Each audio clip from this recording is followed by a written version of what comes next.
respeto mucho desde hace muchos años. Vecinalista, jefe del programa de desarrollo vecinal. Y usted me va a decir quién es Víctor Gardiola. Dije, bien, Víctor, ¿cómo estás? Un gusto saludarte. Buenas tardes, gracias por invitarme. Bueno, pero a veces, digamos, yo soy una persona muy apasionada para trabajar dentro de lo que es el vecinalismo. Y por ahí, cuando una persona es apasionada, sale un poco y levanta un poco la bandera. No, pero vos sabés que pero no era por eso, ¿eh? ¿No? Mirá. Debe ser por mi trabajo. Yo te voy a decir algo. Sí. Yo te conocí a vos hace algunas décadas. A Víctor, para aquellos que de pronto están del otro lado y por ahí no están mirando la web, Víctor era el clásico... ¿Cómo se llamaba tu trabajo?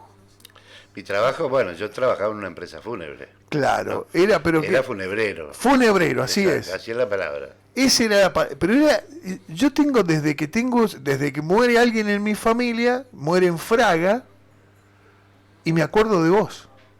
Mirá. Ahí te conozco, por eso dije, te conocí en un momento difícil. Claro. Era chico y de pronto fuiste. Y sé que lo que voy a contar por ahí, uno dice, ¿hace falta? Sí, hace falta. Siempre hay que contar las cosas como son.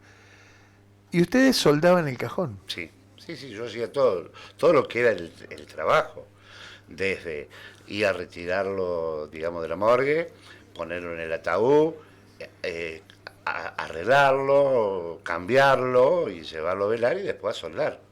Hacíamos, cuando llegue ese momento, ¿no? Donde vos sabés que lo vas a ver a tu ser querido por última vez y de pronto venía Víctor, clavaba soldador, te soldaba todo el ataúd y vos te quedabas ahí.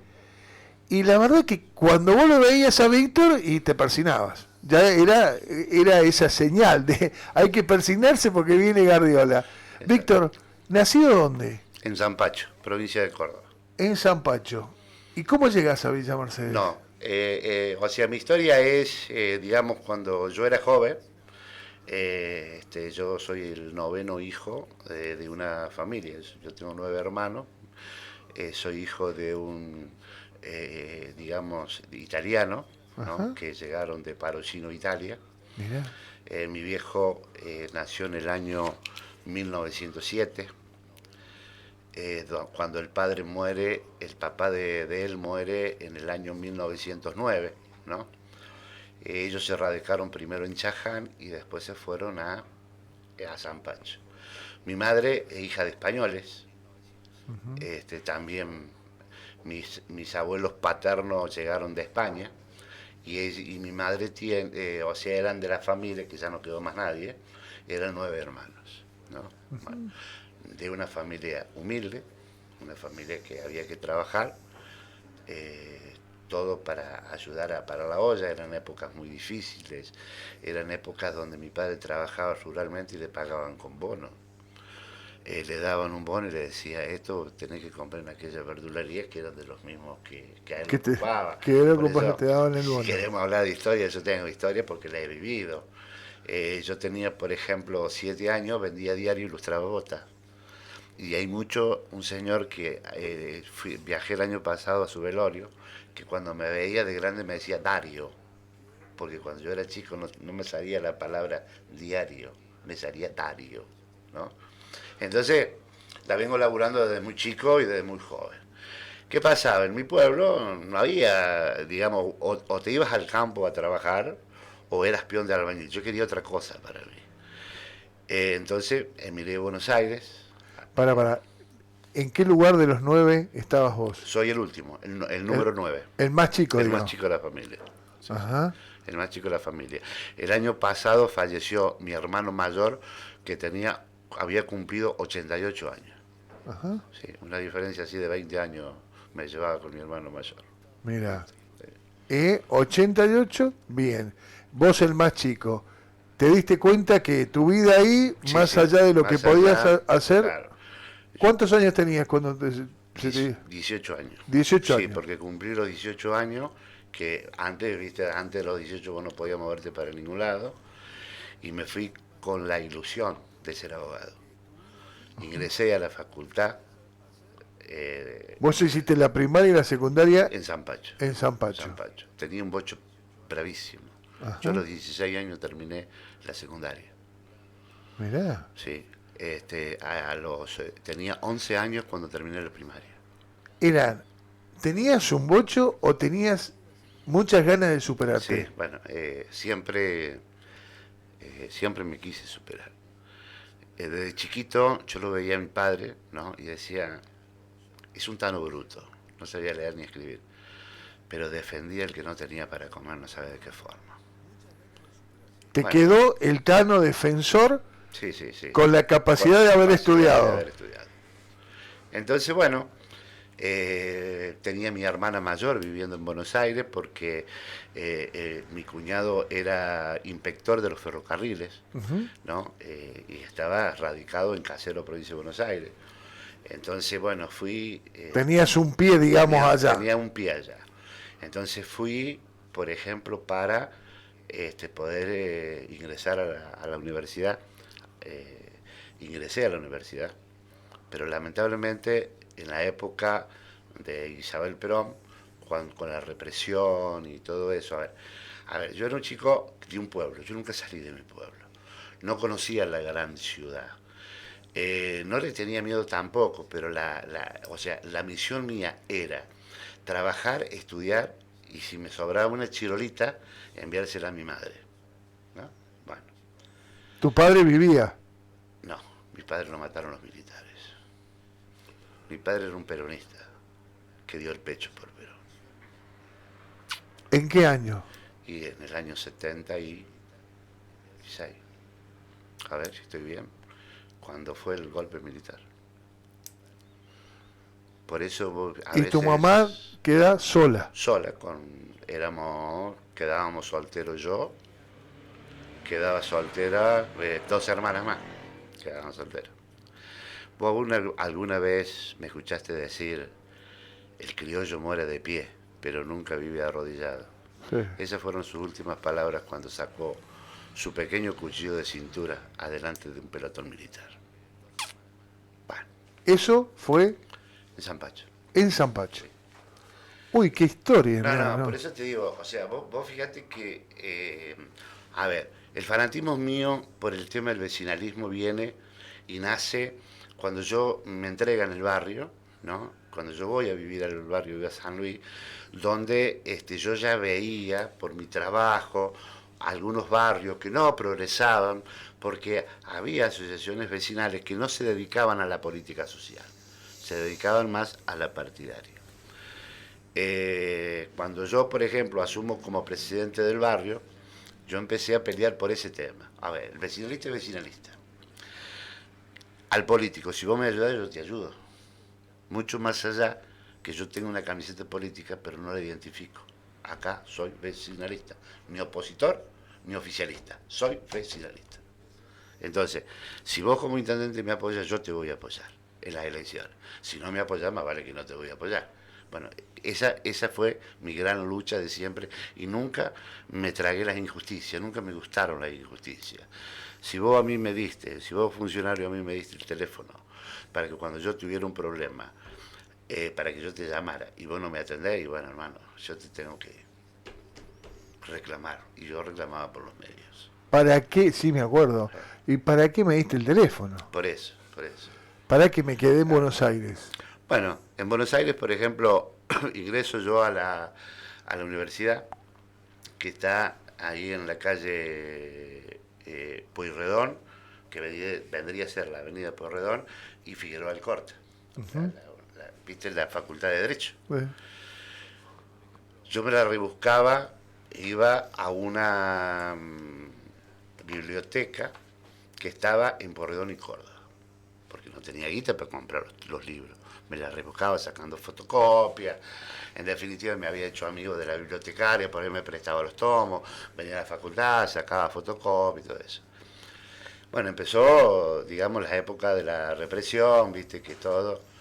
Y un día salgo, digamos, de la facultad, yo ya cursaba, creo, el segundo año. Cuando salgo de la facultad, cruzamos el puente de Figueroa Alcorta, caminamos al costado de lo que es el paredón del cementerio de la Recoleta, y en eso aparece un Falcon, ese famoso Falcon. Yo venía charlando con una parejita que ellos vivían en pareja y estudiaban, que eran de Tucumán, ¿viste? Ese Falcon gira en U, se baja un tipo alto, pantalón marrón, botas de cuero, camisa verde, mira, es como si lo estuviera viendo. Y con una itaca le pega un tiro al vago y a la chica que iban conmigo. Yo tiré los libros para arriba y empecé a correr. Empecé a correr, empecé a correr, empecé a correr. Eran las 3 de la mañana y no sabía dónde estaba. Me auxilió un señor que tomaba el colectivo para irse a trabajar. Me vio asustado, me preguntó qué me pasaba. Yo le tenía miedo a todo. Entonces me dijo, yo te puedo ayudar, te veo que estás perdido, extraviado, decime, yo te acompaño. Entonces me acordé que mi cuñado trabajaba en el ferrocarril San Martín, que era inspector, y él me llevó hasta Retiro. No estaba mi cuñado, pero estaban los compañeros de él que me conocían. Y ahí regresé de vuelta a Caseros, donde yo paraba. Ese fue mi último día de facultad, nunca más quise ir a la facultad. Y bueno, la vida como toda, o sea, era volverme a mi pueblo, seguir, ¿viste? Entonces... Tuviste mucho miedo, ¿no? Sí. No, sentí miedo, porque, por ejemplo, yo venía, digamos, de un pueblo tranquilo, un pueblo que lo que más podía escuchar una puteada, pero de ahí a hacer lo que pasó era, ¿viste? Que después no supe más nada que pasaron con esos cuerpos, nada por el estilo, porque no... Te tocó la muerte al lado. Al lado. Entonces, ¿Volviste a San Pacho? No. Ajá. Me quedé y un día caminando por San Miguel, veo cochería. Yo no sabía lo que era la cochería, porque mi pueblo era la pompa fúnebre. La pompa, sí. Claro. Entonces entré... San Miguel. Entré a preguntar. Y había un cartelito que decía se necesitan choferes. Cochería, chofer, dijiste, me subo un auto y la paso de 10. Yo pensé que era una cochera, que había que acomodar auto, ¿viste? Yo manejo de muy chico. O sea, mis hermanos mayores eran camioneros, así que, ¿viste? Te enseñaron. Claro, cuando yo entro eran 2 gallegos que le interesaron porque yo era del interior. Le caíste bien por eso. Por eso. Entonces, bueno, yo, por ejemplo, andaba de novio con mi mujer, con la que hoy es mi mujer. Ella vivía en José Cepá. Entonces dije, bueno, claro. No, el primero más o menos. Pará, pará. Te tomamos, quedaste acá. Claro. ¿Y ahí te diste cuenta de lo que era? Claro, y ahí cuando yo salí, que me presentan las otras gente que trabajaba, me di cuenta de lo que era. Veo los ataúdes, veo, viste, las camisas, las tablas, pero pará, ¿Y qué tengo que hacer? ¿qué tengo que hacer? ¿No? Entonces, bueno, él me dice, o sea, bueno, era para hacer turno, para armar servicio, para, viste, hacer todo el trabajo, lo que hace un funebrero. Y a buscarlos, a llevar pacientes en ambulancia. Bueno, empecé, ¿no? Porque la paga era muy buena. Nunca me gustó trabajar en fábrica, ¿viste? Pero, y ahí, por ejemplo, en Buenos Aires, vos ganabas más con la propina que con que el sueldo. Porque yo siempre fui una persona amable para trabajar, o sea, yo nunca le falté el respeto a nadie. Fui una persona humilde con una educación que me dio mi madre. Entonces, yo no le faltaba el respeto a nadie. Yo llevaba a una persona en camilla y trataba de agarrarla de la más parte posible para no hacerle doler absolutamente nada. ¿Me explico? Yo nunca fui a retirar a una persona joven, más o menos vieja, en una cama de terapia, que sabemos que están sin ropa, y sacarla la sábana y dejarla en pelota. Nunca lo hice. Siempre le tiraba la sábana de la camisa, siempre resguardándole el pudor que pudiera tener una mujer o un hombre. Entonces, bueno, por eso me conocían tanto, porque, ¿viste?, tenía ese tipo de hacer. Y empecé. ¿Y cuando te tocó el primero? No, bueno, más o menos, pero cuando me tocó el accidente de tren, un accidente de tren grandísimo, que armaban una cabeza, un cuerpo, dos brazos, dos piernas y decían una persona. Bueno, ahí sabe que yo tuve, te voy a decir, casi 2 años que no podía comer el tuco, por ejemplo. No, no podía comer el tuco. ¿Viste esos tucos Sí, sí, colorados? sí, ¿Viste? sí, Cosas sí, sí. así. Y fuiste, tuvieron que ir al lugar porque no lo sacabas de la... No, no, no, sí, cubríamos los accidentes, cubríamos todo. O sea, ¿viste? Y ahí Era ir, pararse, cargar cargar y, y y a armar. la sí, sí, para traer a la morgue. ¿Me entendés? Y en la morgue, por ejemplo, se hacía eso. ¿Viste? Se buscaba armada para saber que era una persona. A veces media, a veces no. Yo no sé si vos escuchaste, yo no me acuerdo en qué año que fue el gran choque en los trenes de Pacheco, donde el juez ordenó quemar los trenes porque no se podían sacar los cuerpos. Tuvieron que quemar los trenes. ¿Viste? Y esas personas que no se pudo identificar hoy no están como que han fallecido, están como desaparecidos, pero porque no se pudieron identificar. No, no, vos para que fallezca una persona necesitas un certificado médico, presentar los documentos. Si no tiene certificado médico, sacar las huellas dactilares. Pero como es, en este caso, como no, bueno, pero el juez tuvo que ordenar quemar los trenes, porque eso iba a ser algo, pues imagínate lo que es el cuerpo humano cuando se descompone, es terrible, ¿no? Y bueno, y ahí empecé más o menos, teníamos un jefe, un médico que era comisario, que era médico forense, que para mí era boliviano y él decía que era peruano, ¿no? Un tipo que me enseñó mucho a trabajar. Entonces, él me decía, vos tenés condiciones, vos tenés que irte a la Cruz Roja, hacer la carrera de enfermero, y ahí te vas a la morgue judicial y haces la enfermería forense. Y vos vas a laburar conmigo. Lo hice, lo hice. Siempre, digamos, trabajando en la empresa fúnebre, que ya no existe más, ¿no? Siempre trabajando, ahí tuve 15 años 15 años laburando en esa empresa en esa fúnebre. empresa fúnebre. 15 años y no me quedé con la empresa porque me tuve que venir por como es, por otros problemas que tuve, porque o sea, eran dos gallegos, los chicos, digamos, los hijos de los gallegos eran muy chiquitos. Para decirte, el mayor de uno de ellos tiene la edad de mi hija mayor, ¿me entendés? Ajá. Entonces, todos se creían que yo era uno de los hijos del gallego. Yo hacía trámite, yo, por ejemplo, compraba cajones, yo vendía cajones, o sea, yo me aprendí, aprendí a hacer los trámites, registro civil, Ministerio del Interior, Ministerio del Exterior, trámite para enviar un muerto a otro país, que eso lo tenés que hacer por aduana, en Ezeiza. Bueno, todo eso lo aprendí a hacerlo, entonces, claro, ellos no veían a otro joven en ese tiempo que yo. Entonces, bueno, tuve un mala pasa ahí y me tuve que venir. Pero tuve 15 años con eso. 15 años. 15 ¿Te años. viniste a dónde? Me vine a San Pacho. Y de San Pacho, ¿Casado? casado, sí, casado con 2 hijos. Ya Ah, tenía 2 hijos. ya tenías dos Sí, sí. hijos. Yo, Década del 90. a San Pacho me vine en el década del 90. Porque a Mercedes me vengo en el 91. Ingreso a la empresa fúnebre que yo trabajaba Sí.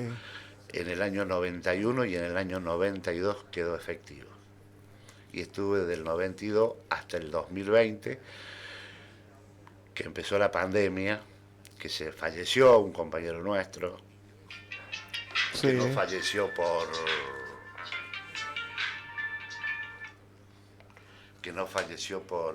¿cómo es? No falleció COVID. por COVID. Él tenía un problema de salud, pero entró justo en el momento del COVID. Y lo certificaron como COVID. Pero no era COVID. Pero no, él no murió de COVID. No, te puedo asegurar que él no murió de COVID. Entonces la RT, todos los mayores de 60 años que eran personas de riesgo lo dejaron afuera. Y ahí yo quedo afuera en noviembre del 2020. ¿Viste? Siguiendo cobrando el sueldo, pero sin trabajar, porque no podía trabajar.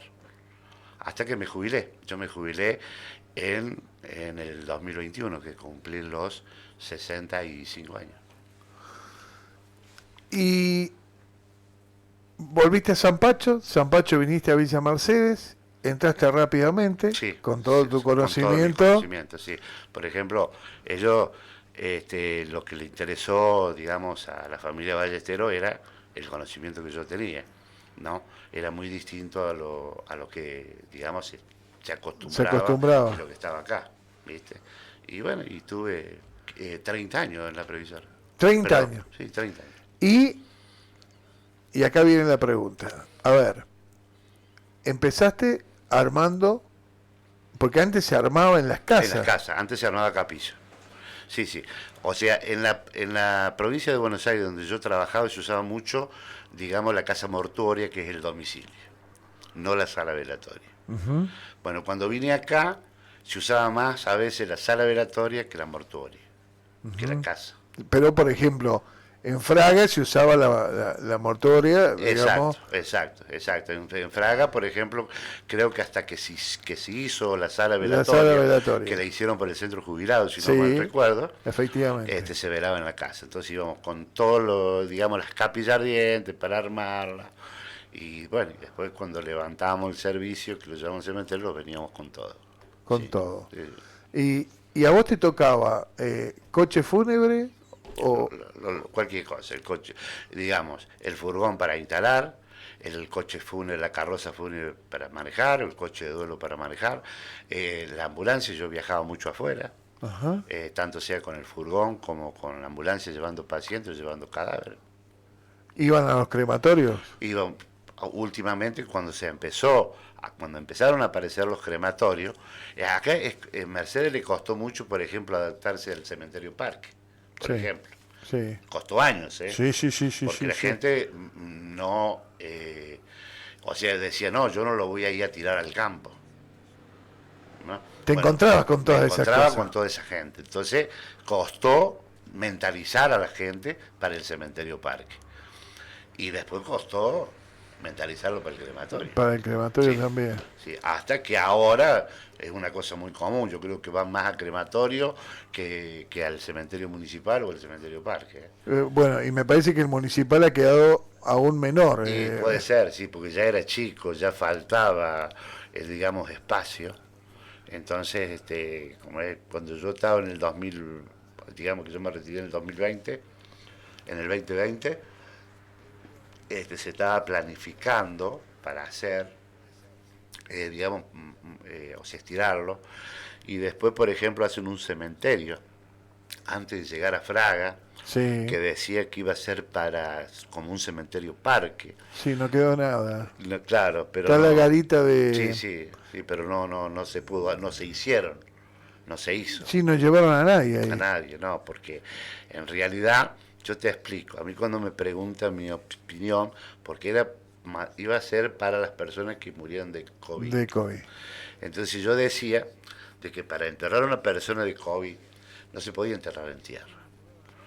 Sabemos que el cuerpo explota, que el cuerpo tiene, digamos, líquido, y eso líquido la tierra lo chupa, esa tierra lo chupa, y ¿a dónde llega? A las napas. Entonces ahí lo que habría que hacer, un estilo como se entierran en Mendoza, que se llaman piletas. Se hacen un de cemento, ¿no es cierto? Un cuadrado de cemento con paredes, y ahí sí se echa la tierra. ¿Para qué? Para que eso, para que, digamos, no, la tierra no chupe, quede todo en el cemento. ¿Viste?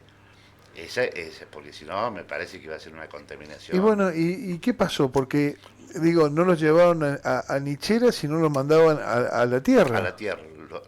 Acá lo a los enterraban, parques. a los parques. Sí, lo enterraban a los parques. Si vos morías de Con una COVID, bolsa de nylon, ¿viste? O sea, una bolsa de esas bolsas mortuorias de nylon, sí, que esa no la quema, el líquido, está probado, ¿no? No, no. Es más, vos le asentás el pucho el cigarrillo y tampoco la quema, ajá. ¿viste? Por eso se sacaba en bolsa y se metía en bolsa en el ataúd y se enterraba con esa bolsa. Normalmente yo te explico. Un cuerpo, por ejemplo, que se inhume en tierra, según la altura, digamos, del ras, según la profundidad de la fosa, es el tiempo que demora para reducirse. En la provincia de Buenos Aires lo enterraban a 80 centímetros Entonces ese cuerpo duraba 4 años. A los 4 años se reducía, se ponía en una urna y se llevaba a un nicho de urna y esa fosa se desocupaba. Si vos lo enterrás, por ejemplo, a 1 metro, ¿no? Y ese cuerpo te va a durar, en vez de 4 años, te va a durar casi 8 años. ¿Por qué? Porque mayor profundidad hay mayor conservación de humedad. Entonces la humedad vendría a ser, antes cómo se enfriaban las botellas, ¿dónde la tenían? Hacían un pucho y la metían. Bueno, mientras más profundo sea, eso es, digamos, esa humedad lo va manteniendo el cuerpo. Por eso, según la profundidad, es lo que puede durar un cuerpo, digamos, enterrado en tierra. Si vos lo pones a 80 centímetros, son 4 años. Los 4 años ya lo podés reducir. Si vos inhumás, por ejemplo, un cuerpo en un nicho o en un mausoleo, eso te demora de 35 a 40 años para poder reducirlo. Porque está dentro de una caja metálica, ¿sí?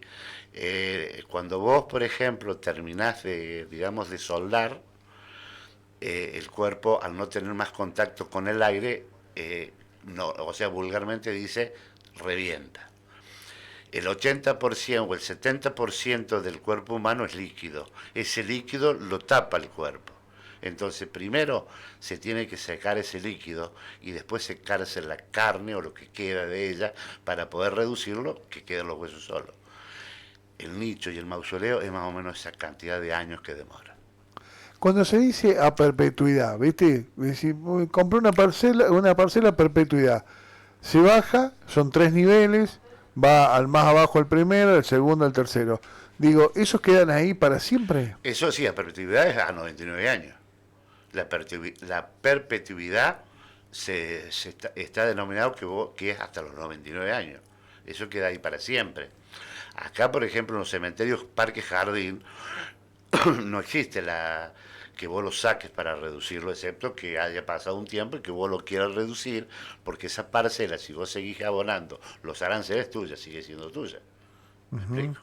Entonces, ahí, por ejemplo, si vos querés reducir alguno, lo podés reducir, otro familiar puede ocupar ese lugar y la urnita puede quedar ahí.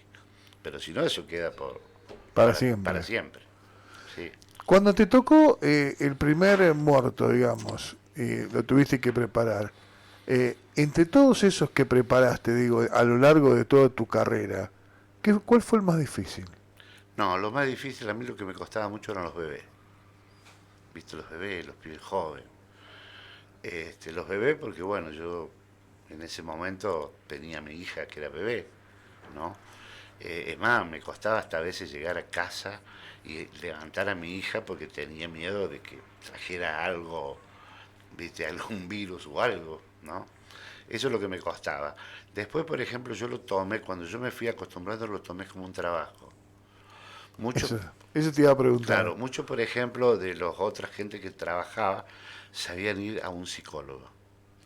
Yo no, yo me empecé a mentalidad que ese era mi trabajo y que era lo mismo cuando trabajaba en el campo, que subía un tractor para arar, para sembrar, o cuando era un peón del albañil que alcanzaba mezcla y ladrillo. Es mi laburo y me mentalicé con eso. Y llegué no ser una persona fría. Una persona fría es cuando no te interesa, digamos, cuando no te interesa la familia. ¿Me entendés? Y yo lo tomé como un arte. Preparar un muerto para mí era un arte. ¿Viste como el pintor que hace un cuadro y que dice, este es mi arte, esto es lo que me gusta, esto es lo que yo hago? Bueno, yo lo tomé así. Y Y había que preparar, porque digo, a mí me ha tocado participar de familiares donde por un accidente o por enfermedad, de pronto vos lo has visto hasta el último momento y de pronto cuando lo veías ahí estaba totalmente exacto, exacto, exacto. a nuevo, A nuevo, digamos. a nuevo. Y Bueno, ese es el laburo que hacían ustedes. es el trabajo que hacíamos nosotros. Ese es el Y eso se trabajo. hace con Con maquillaje. maquillaje, muchas veces por ejemplo, bueno, cuando se muere una mujer es más fácil porque vos le pedías el maquillaje que ella usaba y bueno, y vos lo preparabas. Este, cuando se fallecía un hombre, según por ejemplo, por ahí en un accidente que tenía mucho machucón en la cara, que tenía un bebé que lo quería ver. Entonces, bueno, uno trataba de, con maquillaje, taparle todo eso para que la criatura o el hijo no se impresionara. Que lo pudiera ver, pero que no se impresionara. ¿Me entendés? Siempre disimulando y tapando donde estaba el mayor vendaje, donde estaba, digamos, los mayores golpes. ¿Entendés? ¿Para qué? Bueno, mucho alargamos la cara. Mientras se vela a una persona, muchas veces también hay que estar constantemente trabajando allí, ¿no? Con los Sí, cuerpos. sí, hay por ejemplo, el cuerpo, hay cuerpos, por ejemplo, que ya están en un estado descompensativo y que no podés, vos decís, ¿qué viene para el olor? Nada, para el olor de un cuerpo nada, nada. Puede ser un poco de café que vos le tires, ¿no? Pero es nada. El cuerpo humano es tan fuerte que es un olor que cuando el cuerpo está descompuesto, tenés que soldarlo sí o sí, o cerrar el cajón sí o sí. No hay otra, no hay otra forma, no hay otra medida, no se inventó nada. Cuando vos le tirás perfume, el perfume lo descompone más rápido. Y después se mezcla ese olor moxiamundo con el perfume y es un olor insoportable que no puedes estar. ¿Cómo hacías vos? No, nosotros, por ejemplo, yo, por ejemplo, había descubierto, no había descubierto, de tanto que probar, encontré, por ejemplo, que el limón, ¿no? El perfume del limón, ese que vos tenés para los pisos, Sí, sí, ¿viste? sí, sí. Si vos lo rebajabas con un poquito de agua, el limón lo contraía el olor, ¿viste? Hasta cierto punto. Pero ya cuando no daba más, bueno, había que cerrarlo, había que Está seguir bien. velándolo. ¿Y cómo hacías vos, Sí, que te quedaba ese olor? Porque, a ver, yo digo, sí, sí, sí, sí, voy, hago un asado en mi casa, disculpen la sí, comparación, pero hago un asado en mi casa y me queda el olor a humo. Y exacto. yo digo, uy, qué olor a humo. Bueno, Eh, a mí me quedaba, por ejemplo, en la ropa, por eso estaba. Y vos, por ejemplo, yo me bancaba todo tipo de olor. Y ojo, yo me había acostumbrado tanto que el olor no me hacía nada, ni, o sea, no me descomponía como mucho. Y por decirte, vos ibas, por ejemplo, al baño a hacer el cuerpo y hacías con el olor del muerto. Y hacías con ese olor, que ese olor que vos te trataba. Por eso, por ejemplo, cuando se viene la pandemia, ¿no? ¿Qué pasaba? Había que, bueno, buscar la forma, porque la pandemia fue una novedad para todo el mundo. Yo, ujú. que tenía tantos años de funebrero, nunca me tocó, ¿viste? Este, ¿Y Concho, estoy en el radio, yo te llamo. cómo se hacía, digo yo, para de pronto eh, llega la pandemia y tantos muertos y de todos los muertos que se hablaban todavía que venían? Bueno, por ejemplo, eso fue una novedad para todos. No se podía, los familiares no se podían arrimar, vos llevabas a inhumarlo y más de 4 familiares no podían ir. O sea, fue una cosa muy, muy dolorosa.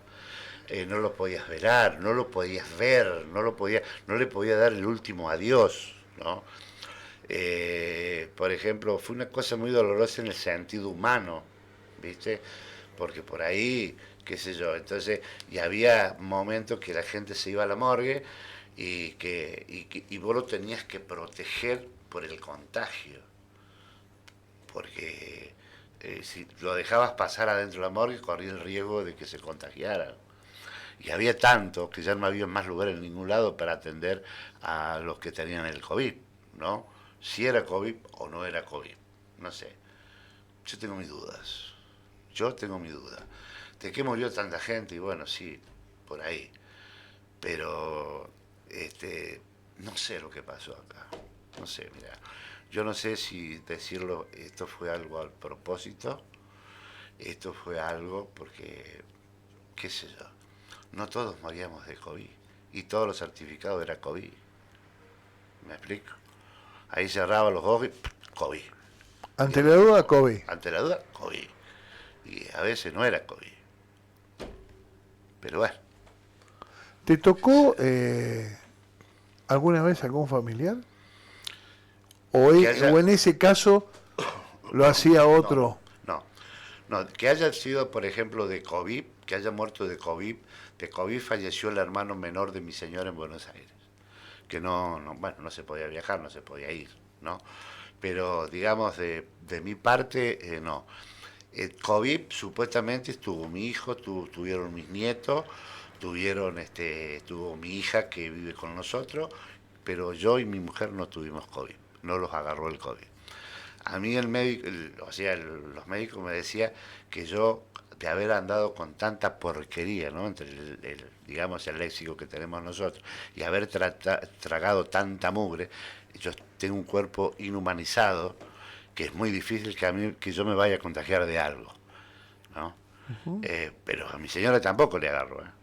No, no, fuimos los dos de la familia que no tuvimos COVID. Hablamos de tu papá, hablamos de tu mamá. ¿Algún familiar de esos que te queda y que se fueron, que no estuviste o que de pronto cuando vos preparabas a otro te acordabas? No, familiares no. Mi madre muere cuando yo estaba acá en Villa Mercedes. Ella muere en San Pacho, así que yo cuando, por ejemplo, cuando a mí me avisan que yo llego a San Pacho, ella ya estaba en la sala velatoria, ya estaba dentro digamos, del ataúd, ¿no? Y bueno, como todo, por ejemplo, digamos, funebrero, cuando se sabe de que vos tenés mi mismo oficio, siempre yo te ofrezco a vos si vos querés soldar. Y yo no quise soldar el cajón de mi madre. ¿Viste? Y ahora, ¿Te ofrecieron? sí, sí, sí. Como yo le he ofrecido a otra gente, a otro hombre, sabiendo que era funebrero, si él quería soldar, digamos, el cajón de su madre o de su padre, ¿no? Y muchos, bueno, me lo aceptaron, pero yo no quise. Yo no quise soldarlo, yo no quise soldar el cajón de mi madre. ¿Viste? Discúlpame que te pregunte, pero ¿por qué? ¿Qué sentiste? Y yo estuve muy lejos de mi madre mucho tiempo. Ajá. Entonces a veces venía una vez por año a verla, a veces no. Entonces era algo como que, no sé, decirte sentimiento, miedo, no sé. ¿Te quedó algo? Me quedó algo ahí no lo pude, no la pude soldar, ¿viste? Que la podía haber soldado. Cuando tus hijos, viste, qué sé yo, los chicos van a la escuela y dicen, che, ¿tu viejo qué es lo que es? Y mi viejo, mirá, trabaja en tal lado. ¿Y tu papá qué es? ¿Qué decían tus hijos? Mi funebrero. Funebrero. Sí, ¿Y había que explicarlo? Exacto. Vos sabés que yo, cuando mis hijos iban al colegio en Buenos Aires, en San Miguel, mi hijo iba a segundo grado y la maestra de él era la esposa de un funebrero. Ah, mira. Y en una oportunidad, caminando con él, tomando un helado, lo cruzo, ¿viste? Lechuza, ¿qué haces, Lechuza? ¿Cómo andás? Lechuzo, ¿viste? Bueno, resulta que un día va el esposo al grado, ¿no?, de la señora, no sé si a llevarle algo, preguntar. Entonces cuando mi hijo lo vio, le dice, ¿qué haces, Lechuza? Lechuzón, le dice el pibe mío al esposo de la madre. Y el otro lo conoció, ¿quién era? Porque él sabía andar conmigo. Entonces, si mal Lechuza tu papá quedó. Callate, mi viejo le dice el tumbeta. Porque yo jugaba la pelota paleta en el Club San Miguel. Y a mí me decían el tumbeta, ¿viste? Y él era el fan número uno que yo tenía. Entonces él se subía arriba a ver los partidos, ¿viste? Y él me gritaba, dale tumbeta, dale, pegale tumbeta, pegale, me gritaba, ¿viste? Bueno, esas son cosas, ¿viste? Jugué mucho tiempo, pero amateur, ¿no? Después jugaba los campeonatos internos y todo ese tipo de cosas.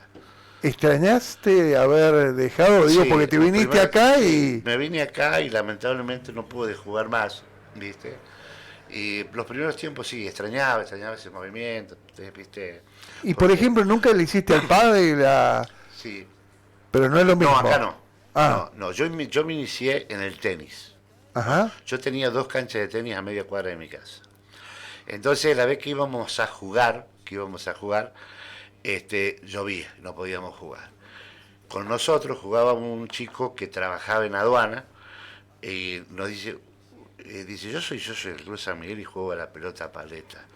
Si usted no quiere, porque la pelota paleta son canchas cerradas, y puede jugar y todo. Y bueno, fuimos, nos hicimos socios con el otro muchacho amigo que era mi vecino, Nos compramos una paleta, él nos dio las primeras clases y ahí lo soldamos. Y ahí lo soldamos. No te digo que llegué a ser un gran profesional, pero me defendía ¿Te bastante. defendías? Me defendía bastante. ¿Viste? Mirá qué lindo. Para jugar, sí. En una oportunidad, el otro compañero mío también que aprendió conmigo, empezó, o sea, jugábamos bien, jugábamos bien. Manejábamos la paleta con las dos manos, porque la paleta es un juego con las dos manos, revés de derecha, revés de izquierda, ¿me entendés? Lleva sus cosas. Un día vamos al club a Buenos Aires a ver un torneo internacional de pelota paleta, ¿no?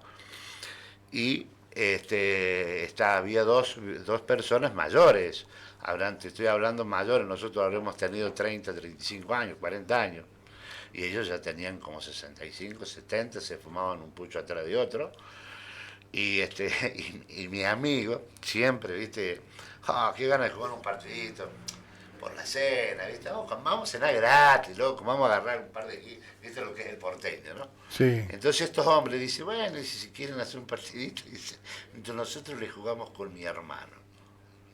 Nos miramos así, y el otro, sí, vamos. Cuando lo estábamos cambiando, porque el equipo nunca te falta digamos, del baúl del auto. Siempre estaba ahí. Siempre estaba ahí. Entonces entramos a la cancha a jugar y yo juego por la cena. Sí, dice los viejitos, no hay problema. Por la cena jugamos. Por la cena jugamos. Claro, es a 30 tanto. No, nosotros hicimos 2 y nos hicieron 30, no sabés cómo jugaban, ¿viste? Bueno, el otro caliente. Bueno, dice, jugamos por la cena, ¿no? Si vamos a jugar por el vino. Le aclaro que yo tomo, no se haga problema, usted toma y pide el vino que usted quiera. Perdimos la cena, perdimos el vino. Y por ahí dicen los viejitos, dice, vamos a emparejar un poco el partido.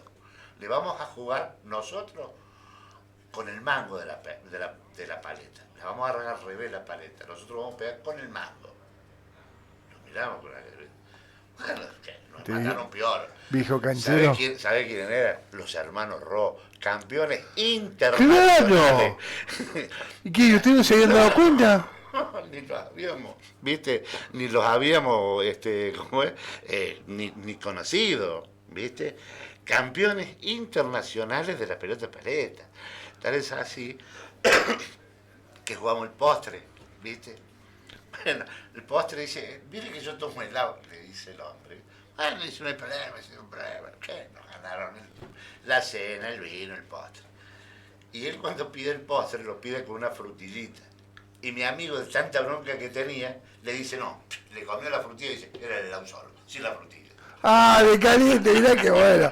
Qué linda anécdota, me encantó, me encantó. Claro, entonces bueno, ¿viste? Y hacíamos torneos, ahí en San Miguel había 2 clubes, en José Cepá había 1, ¿viste? Yo en uno de los últimos campeonatos que jugué me acuerdo que me desgarré y mi señora detrás de la reja me daba con el frío ese, ¿viste? Que te enfría todo, sí, para poder terminar el partido, ¿no? Y le ganamos. Y cuando se me enfrié no podía ni caminar. Y el otro dice, no puede ser, no podemos estar, dice, nos ganó un inválido, mirá si está inválido ¿viste? Bueno, pero le habíamos ganado bien. La final, bien, ¿no? Por día. Así que bueno. ¿Y tu señora qué dice a todo esto? Digo, Bueno, ella se tuvo que acostumbrar, por ejemplo, primero a mi trabajo, a ser funebrero, a no estar mucho en casa, a viajar mucho. ¿Te llamaban a cualquier hora, digo? A cualquier hora. A veces había noches que me la pasaba toda la noche, a veces me levantaba a las 3 de la mañana, iba instalada, venía, me acostaba, me volvían a llamar, me iba de vuelta. Era un trabajo, digamos, no matador, pero sí sacrificado, ¿viste? Pasaba muchas horas sin dormir a veces. Pero bueno, era mi trabajo. Si tuviera, a ver, si Dios te dijera, y esta es una pregunta ya tradicional, Víctor, te doy una vida nueva, arrancando de chiquito, elegí, ¿cómo te gustaría que fuese? ¿Igual? ¿En qué diferente? ¿Si hay que cambiar algo? Mirá, yo no sé, pero yo la elegiría igual. lo mismo que fui. Digamos, con trompiezos, con antibajo, haber pasado un poco de miseria, haber visto a mi madre hacer cualquier cosa con tal de darnos el pan. Pero yo quisiera ser igual, quisiera tener mi misma mamá, mi mismo papá. Y bueno, son cosas de la vida, compadre. Tener mis mismos hijos, tener mi misma mujer. Yo miro atrás y digo, bueno, habré cometido errores, pero también hice muchos aciertos. También acerté mucho. Y una de las cosas que estoy orgulloso, que a pesar que tengo 66 años, nunca estuve en cana por nada.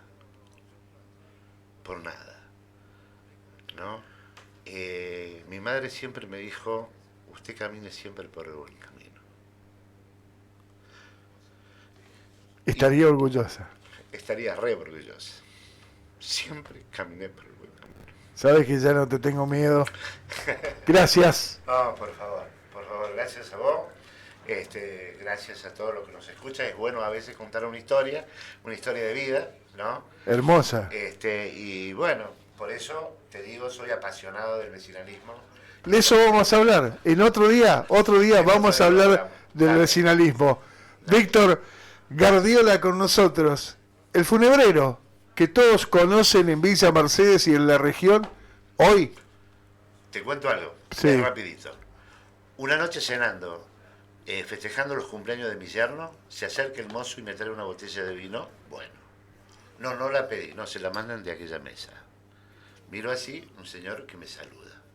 Termino esa botella de vino, viene el mozo y me trae otra botella de vino igual.